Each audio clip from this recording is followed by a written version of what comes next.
On est avec une plateforme qui est assez grande, avec différents degrés, entièrement rouge, donc qui est vraiment comme une intrusion dans cette cour d'hôtel de ville.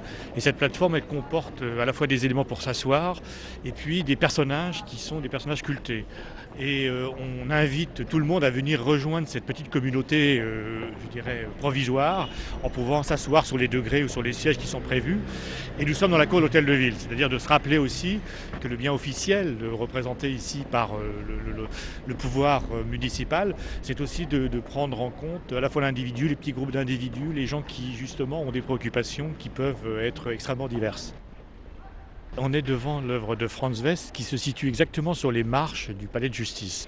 C'est un des grands noms de l'art autrichien et de l'art international, et cette sculpture est une sorte de théâtre avec trois personnages très abstraits comme ça, mais qui jouent un petit peu comme un théâtre d'ombre par rapport au théâtre de la justice qui se passe à l'intérieur.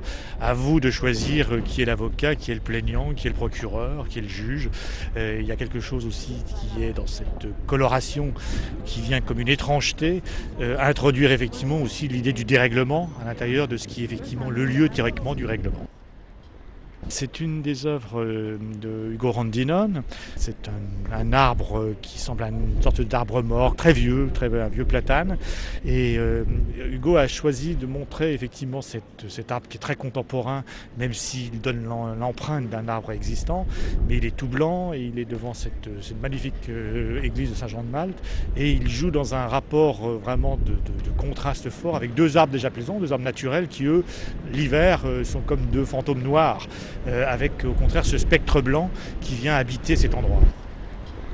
Je pense que Kusama, c'est un chef-d'œuvre, c'est-à-dire que le fait d'avoir réussi à donner cette impression de générosité, de bouleversement possible par l'art à l'échelle et à la dimension du cours Mirabeau, c'est vraiment le signe d'une artiste majeure, mais d'une artiste très particulière, qui à la fois vit dans le monde de l'art, mais aussi qui se protège du monde en séjournant dans un hôpital psychiatrique.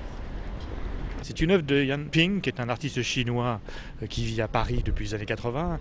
Et c'est une nouvelle production qui nous montre l'ancien repère de Ben Laden, mais qui est aujourd'hui entièrement envahi par la végétation. Et c'est un message extrêmement positif en essayant de montrer comment justement un équilibre se retrouve, comment la vie est prise sur des sites comme ceux-ci, et comment aussi il faut parfois avoir à la fois la mémoire, garder le souvenir, tirer les enseignements de ce qui s'est passé, mais on le voit bien dans toute notre histoire récente, ça va aussi dépasser cela si on veut continuer à faire société ensemble. Mark Hanford est un sculpteur américain qui vit à Miami. Dans cet espace de la place François Villon, qui est un nouvel espace urbanistique, il a constaté effectivement comment l'architecture moderne avait tendance à hypertrophier les espaces. Les étudiants se mettent en cercle pour partager un sandwich ou une conversation, les gens se regroupent sur les bancs. Et donc à travers ces sculptures qu'il a placées justement beaucoup plus proches du mobilier urbain que de l'immobilier, il essaie de retrouver une dimension d'espace intime. Et cette œuvre aussi, elle renoue avec le 19e siècle, parce que ce sont des fers à cheval, pour rappeler aussi comment dans nos villes, longtemps, la cohabitation s'est passée aussi avec les animaux. C'est-à-dire qu'on était dans une relation qui était tout à fait différente du monde mécanique dans lequel nous sommes.